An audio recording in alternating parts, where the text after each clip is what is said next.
un rejet de la brutalisation de la vie politique. Des insultes, des fake news, des calomnies. Brutalisation de la vie politique, des insultes, des fake news. Et j'espère que quand il parle comme ça, il parle de la Bible meilleure et qu'il ne parle pas de la France insoumise. Tous les candidats pro-bourgeois, de l'élite, pro-sioniste, eux tous, ils pensaient que naturellement, ils allaient écarter LFI grâce à ça. Et que vous le voyez ici, ils parlent comme si c'était déjà de l'acquis. Alors, cette vidéo sera consacrée à Raphaël, l'homme qui a voulu se croire roi avant l'heure. Et donc, qui a fini dans la désillusion lui aussi. Donc, sans plus tarder, nous passons à la vidéo, on visionne et après on commente. Il y a eu une inversion des rapports de force. Je suis en tête à gauche. Donc voilà les conditions. Elles doivent être remplies. D'abord, un soutien indéfectible à la construction européenne. Ensuite, un soutien indéfectible à la résistance ukrainienne, car l'avenir du continent ukrainien se joue en Ukraine en ce moment. Un rejet, une abrogation de la réforme des retraites, de la réforme de l'assurance chômage et de la loi immigration. Une accélération de la transition écologique et, enfin, un rejet de la brutalisation de la vie politique. Des insultes, des fake news, des calomnies. Et si ces conditions ne sont pas remplies, on ne fait pas ça. Est-ce que cela exclut la France insoumise? Eh bien, ce que cela pose, c'est simplement qu'il y a des conditions. Que moi, je suis le garant d'un cap. Je l'ai promis aux 3 500 000 électrices et électeurs qui sont portés sur notre liste. Et comment ce cap ne changera pas. Comment ces conditions sont reçues par la France insoumise, alors? Eh bien, nous verrons. Mais la vérité, c'est que ces conditions, je n'en changerai pas. Je me suis engagé en politique pour des convictions. Je ne dévierai pas. Notre mission, maintenant, c'est de faire en sorte que le Rassemblement national perde. Pourquoi il doit perdre? Parce qu'une France contrôlée par le Rassemblement national, c'est l'érosion de la démocratie, c'est l'érosion de l'état de droit, c'est le détricotage de l'Union européenne, c'est en pleine guerre en Europe le choix de soutenir Poutine et non plus l'Ukraine. Justement, si vous estimez que l'heure est si grave, est-ce que vous ne prenez pas un risque de division de la gauche en posant des conditions qui ont l'air, malgré tout, de vouloir exclure LFI?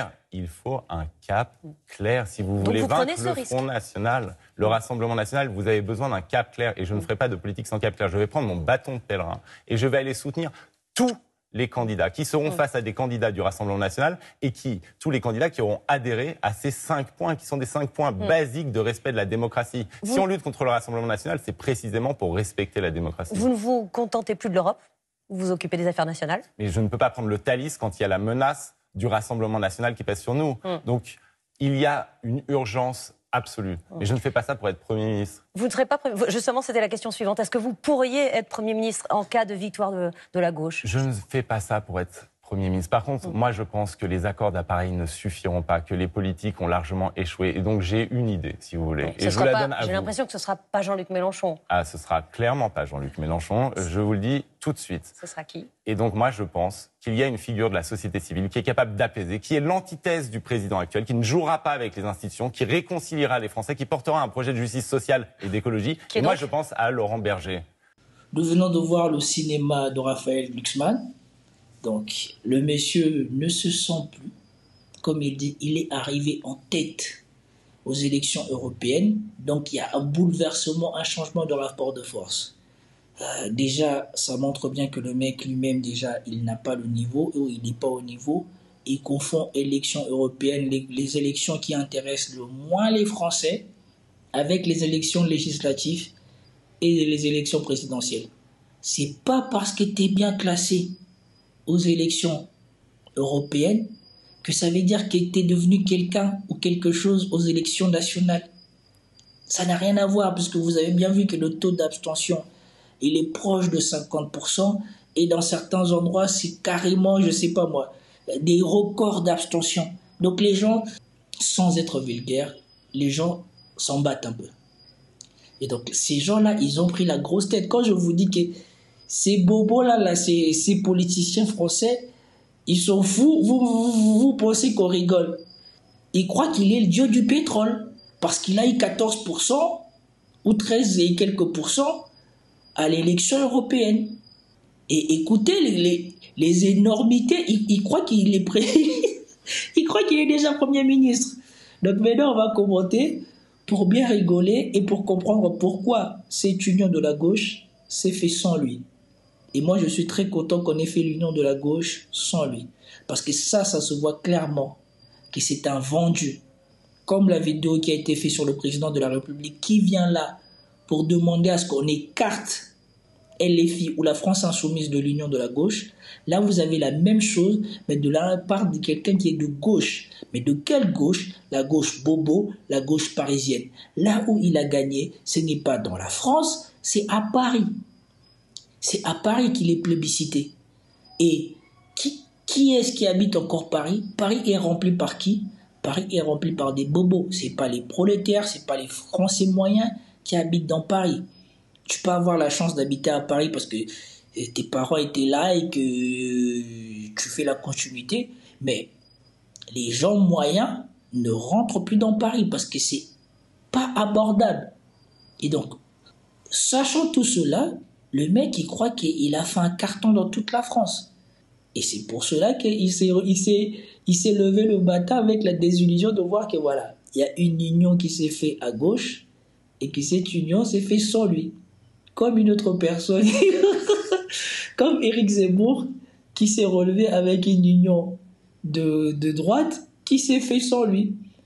Donc, maintenant, on va commenter sa diatribe, ou en tout cas sa vidéo. Eh bien, il faut un cap clair. On ne va pas refaire la NUPES, là. Il y a eu une inversion des rapports de force. Je suis en tête à gauche. Donc voilà les conditions. Elles doivent être remplies. D'abord. Je suis en tête des élections. Mais il a oublié l'importance des élections dont il parle. Okay? Et il veut trop jouer le mec qui a de la conviction. Il fixe la journaliste. On aurait dit que... Vous savez, les maîtres qui n'ont aucun charisme à l'école. Les maîtres qui veulent montrer que c'est eux le plus fort. Il faut que tu l'écoutes. Ouais, les gens là qui, sans forcément montrer leurs compétences, veulent que tu leur voues une soumission qu'ils n'ont pas méritée. Juste par le simple fait qu'ils ont le titre. C'est exactement ça la folie de cette élite-là, des Parisiens-là. Il est 3e aux élections européennes. Il croit qu'il est devenu Premier ministre. Maintenant, écoutons pour encore mieux rigoler. Un soutien indéfectible à la construction européenne. Ensuite, un soutien indéfectible à la construction européenne. Justement, si la France est dans un problème avec les élections européennes, c'est parce qu'à la base, ils n'en ont pas voulu. Et que là encore, c'est l'élite française qui est venue imposer cette Europe aux Français. Donc, il semble déjà oublier la base de cette idée. Et cette élite française se trouve principalement là où il a gagné, à Paris. Donc, les Français n'ont jamais voulu de cette Europe sous cette forme-là. Et lui, il en veut encore plus. Déjà, dès la première chose qu'il demande, il te montre déjà qu'il n'est pas là pour les Français. Il est là pour ses potes, les bobos, les élites, les riches et les sionistes. Un soutien indéfectible à la résistance ukrainienne, car l'avenir du continent ukrainien se joue en Ukraine en ce moment. Voilà. L'avenir du continent ukrainien se joue en Ukraine en ce moment. Quand on sait ce qu'était l'Ukraine avant, quand on sait ce que François Hollande a dit de l'Ukraine, quand on sait ce que François Hollande a dit de l'accord de Minsk, quand on sait ce que l'Ukraine faisait aux populations du Donbass, bien sûr, on va leur donner un soutien indéfectible, évidemment. Et surtout, nous, on a des intérêts en Ukraine, là où il y avait des trafics d'enfants, trafic d'êtres humains, corruption. Il y a même eu de la corruption jusqu'à maintenant, là. Dans les chantiers de la défense qui devaient préparer, il y a eu de la corruption, il y a de l'argent qui a disparu. Mais c'est eux qu'on va soutenir et c'est à eux qu'on va verser de l'argent. Là encore, une fois de plus, asymétrie totale avec ce que veulent les Français. Un rejet, une abrogation de la réforme des retraites, de la réforme de l'assurance chômage et de la loi immigration. Là, c'est l'appel du pied aux classes populaires et bien sûr aux thèses de la gauche. Parce que moi, même si je suis noir, j'ai conscience que l'immigration telle qu'elle est gérée en France, c'est intenable. Et la preuve, ça détruit tous les acquis sociaux que les immigrés qui avaient réussi à s'intégrer en France ont pu bénéficier. parce qu'il y a trop d'immigration incontrôlée. Et ce paquet-là qui devait permettre, non pas d'empêcher l'immigration, mais de réguler l'immigration pour faire rentrer des gens qui réussissent et qui s'insèrent tranquillement dans la société, ne peut pas tenir au rythme où les immigrés viennent en France. Même moi, je le sais, même moi, je le comprends. Et donc, la loi est peut-être mal conçue, la loi a peut-être des relents xénophobes parce qu'elle a été en majeure partie inspirée par l'extrême droite, mais la régulation de l'immigration est une nécessité en France. Donc, plutôt que de dire abroger, peut-être modifier, parce que si on abroge, de toute manière, il faudra une loi pour réguler l'immigration. Une accélération de la transition écologique et, enfin, une accélération de la transition écologique, avec toutes les aberrations qui ont déjà été faites à ce point-là. Que maintenant, on ne peut plus envisager d'acheter une voiture à son goût sans se faire surtaxer par l'État. Je préfère même pas parler de la transition écologique, c'est un sujet qui m'énerve. Un rejet de la brutalisation de la vie politique, des insultes, des fake news, des calomnies. Brutalisation de la vie politique, des insultes, des fake news. Et j'espère que quand il parle comme ça, il parle de la Bible meilleure et qu'il ne parle pas de la France insoumise. Parce que s'il y en a bien un qui est venu répandre les fake news dans la vie politique française, c'est Habib Meyer. Toutes les choses qu'il a repris de la communication de Tsal se sont avérées des mensonges. Et il n'a jamais rectifié la vérité. Il ne s'est jamais excusé, il n'a jamais dit qu'il s'était trompé sur un plateau de télé. Tous les mensonges de bébés, soi-disant, à qui on avait fait ça et tout ça, jusqu'à maintenant, Tsal et Israël n'ont jamais produit d'images ou d'éléments attestant de ce qu'ils ont mis sur le dos du Hamas. Mais nous avons tous vu la dernière fois dans le bombardement à Rafah, des femmes, des enfants, des hommes, des innocents brûlés. Et là, pour une fois, on a vu le corps d'un enfant décapité. Pas besoin de mentir, on l'a vu. Mais tout ce que Tsal a dit, comme par hasard, il n'y a pas d'image. Pensez-vous que vraiment, si ces gens-là, ils auraient eu ces images-là, ils se seraient empêchés de les diffuser? Et si ces conditions ne sont pas remplies, on ne fait pas ça. Est-ce que cela... Écoutez-le bien. Et si ces conditions ne sont pas remplies, donc c'est une condition sine qua non. Le mec, il s'y est trop cru. Et ça, c'est trop bien. Parce que ça aussi, ça vous montre un deuxième Zemmour, c'est lui. Tous ces gens-là, tous ces... Je ne sais même pas comment appeler ça. Tous ces gens-là qui sont de gauche, de droite, de RN, de machin.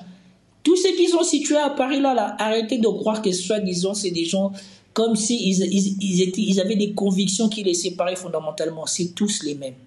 C'est un jeu pour eux. Ce qui compte, c'est qu'eux, ils aient la parole pour jouer à la télé et pour raconter leurs conneries. Quand ils parlent là, est-ce que les choses qu'ils disent, ça parle au français moyen? Ça intéresse même le français moyen? Est-ce que quand ils parlent là, vous avez l'impression que c'est un mec qui comprend vos préoccupations? Exclu la France insoumise. Eh bien, ce que cela pose, c'est simplement qu'il y a des conditions. Que moi, je suis le garant d'un cap. Je l'ai promis aux 3 500 000 électrices et électeurs qui sont portés sur notre liste. Et comment ce cap ne changera pas. Comment ces conditions sont... Voilà, 3 500 000 d'électeurs. Si je me fie au dernier recensement, la France dépasse à peu près les 60 millions de personnes. Donc 5% de Français. Voilà. Il a promis à 5% de Français. Et ici, on lui dit que c'est quand même bizarre. Si l'objectif, c'est de faire barrage au RN, les conditions que vous posez ne posent-ils pas problème? Parce que ça semble exclure la France insoumise. Et il dit c'est son cap, c'est sa conviction. Donc, son plus gros problème, ce n'est pas d'arriver au résultat que tout le monde souhaite, d'empêcher la droite d'arriver au pouvoir. Leur plus gros projet, c'est en fait d'empêcher la France insoumise de devenir plus important dans le paysage politique français. C'est ça leur plus gros projet. Parce que eux, dans leur tête, comme dit Mike Tyson, Tout le monde a un plan jusqu'à ce qu'ils se prennent un pain dans la gueule. C'était effectivement ça. Tous là, y compris Macron et tous les grosses têtes pensantes de la politique française, et ils pensaient que LFI allait être marginalisé dans cette reconfiguration de l'échiquier politique français. Tous les candidats pro-bourgeois, de l'élite, pro-sionistes, tous, ils pensaient que naturellement, ils allaient écarter LFI grâce à ça. Et vous le voyez ici, il parle comme si c'était déjà de l'acquis. Il a eu une bonne surprise quand il s'est relevé, quand il s'est levé le lendemain matin et que tout le monde l'avait laissé de côté et on avait fait de l'autre côté l'union des gauches. Je crois que c'est là qu'il a dû se rendre compte que voilà, en fait, t'es quelqu'un à Paris, mais sur le plan national, t'es personne. Reçu par la France insoumise alors? Eh bien, nous verrons. Mais la vérité, c'est que cette condition, je n'en changerai pas. Je me suis engagé en politique pour des convictions. Je ne dévierai pas. Tant mieux. Parce que maintenant, tu es tout seul. Tu peux te l'avaler, tes convictions. En tout cas, ça te fera du bien. Notre mission, maintenant, c'est de faire en sorte que le Rassemblement national perde. Pourquoi il doit perdre? Parce qu'une France contrôlée par le Rassemblement national, c'est l'érosion de la démocratie, c'est l'érosion de l'état de droit, c'est le détricotage de l'Union européenne. En Italie, c'est l'extrême droite qui est au pouvoir. On n'a pas vu ça en Italie. Hein. Donc, je vois pas pourquoi. Sincèrement, on est arrivé à un tel niveau que même moi, je serais d'avis qu'on laisse au Rassemblement national de montrer maintenant si eux aussi, ils sont en capacité de faire leurs preuves en tant que des personnes qui peuvent gouverner la France. Et non pas que des personnes qui ont passé leur temps à dénoncer et à se plaindre qu'on ne les laissait pas diriger, on ne leur laissait pas la visibilité et qu'on leur laisse aux manettes et pour qu'ils voient, pour qu'ils soient confrontés à la réalité des choses. Et peut-être que ça leur fera réaliser à quel point ils se trompaient peut-être dans leur jugement et dans leur étude de ce qu'était la France et de comment diriger la France. Parce qu'ils se rendraient compte que non seulement la France a besoin de l'immigration, pas de l'immigration incontrôlée, mais la France a besoin de l'immigration pour vivre et que leurs thèses ne sont pas tenables s'ils veulent que la France continue à s'en sortir. Moi, sincèrement, je ne suis pas contre que le RN arrive au pouvoir. Je ne suis pas pour que Jordan Bardella arrive au pouvoir parce que Jordan Bardella est un incompétent. Ça, c'est lui-même qui l'a prouvé. Les différents débats auxquels il a participé, il ne connaît pas ses dossiers. Il n'était jamais au Parlement européen. Donc, il n'a pas travaillé ni au Parlement européen, ni sur le plan national. Tout ce qu'il a fait, c'est parler avec des jeunes et reprendre les thèses les plus extrémistes des jeunes de l'extrême droite. Donc ça, c'est pas suffisant pour diriger un pays. S'ils prennent le pouvoir et qu'ils mettent Jordan Bardella à Matignon, ils vont se discréditer peut-être pour 50 ans, 100 ans. Parce qu'on va se rendre compte que voilà, ces gens-là, ils se plaignaient tout le temps, mais en fait, ils n'y connaissent rien à la France et ils sont les moins compétents pour pouvoir un jour diriger la France. C'est en pleine guerre en Europe. Le choix de soutenir Poutine et non plus l'Ukraine. Mais justement, si vous estimez que l'heure est si grave, est-ce que vous ne prenez pas un risque de division de la gauche en posant des conditions qui ont l'air, malgré tout, de vouloir exclure LFI? Il faut un cap clair, si vous voulez.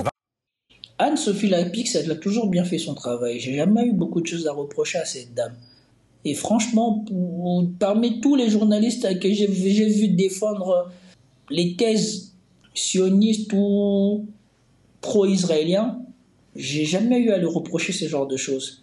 Et vous voyez bien qu'elle essaie de lui faire comprendre que voilà, ce que vous dites là, c'est peut-être un peu gros pour quelqu'un qui est arrivé 3e aux élections européennes et qui voudrait faire barrage à une élection nationale.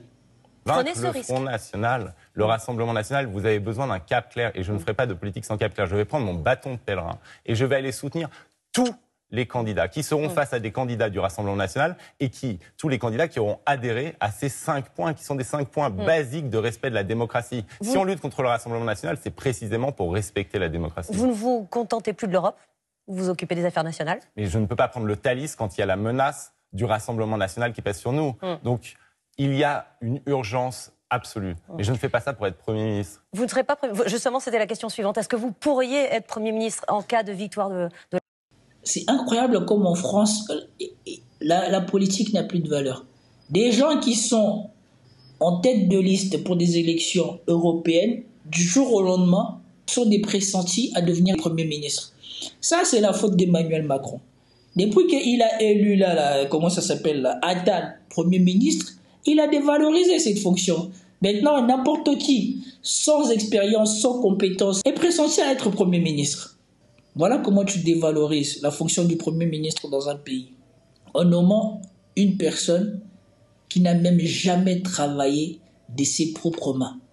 Une personne qui est passée de népotisme à cooptation, à Premier ministre.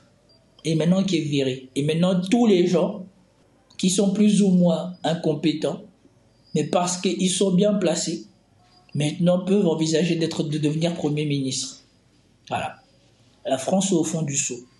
De la gauche. Je ne fais pas ça pour être Premier ministre. Par contre, moi, je pense que les accords d'appareil ne suffiront pas, que les politiques ont largement échoué. Et donc, j'ai une idée, si vous voulez. Et je vous la donne à vous. J'ai l'impression que ce ne sera pas Jean-Luc Mélenchon. Ah, ce sera clairement pas Jean-Luc Mélenchon. Je vous le dis tout de suite. Ce sera qui ? Moi non plus, je ne vois plus l'intérêt de nommer Jean-Luc Mélenchon en Premier ministre. Je pense que Jean-Luc Mélenchon, c'est comme pour les politiciens congolais. Je pense qu'il a fait son temps. Ça fait trop longtemps qu'il est dans la politique pour pouvoir soudainement apporter quelque chose de nouveau à la politique française. Je pense que le temps de Jean-Luc Mélenchon est déjà passé et qu'on devrait envisager d'autres personnes. Et donc moi, je pense qu'il y a une figure de la société civile qui est capable d'apaiser, qui est l'antithèse du président actuel, qui ne jouera pas avec les institutions, qui réconciliera les Français, qui portera un projet de justice sociale et d'écologie. Mais pourquoi il s'étouffe quand il parle ?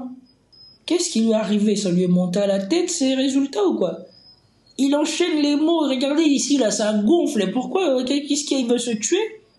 Non. Moi, je pense à Laurent Berger. Ok. En tout cas. Voilà. C'était le naufrage de Raphaël Glucksmann.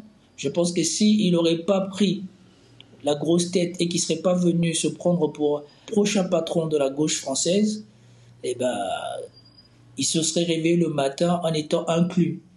C'était tout pour cette vidéo. Si tu as apprécié, like, commente, partage. Et je te dis à la prochaine. Peace out.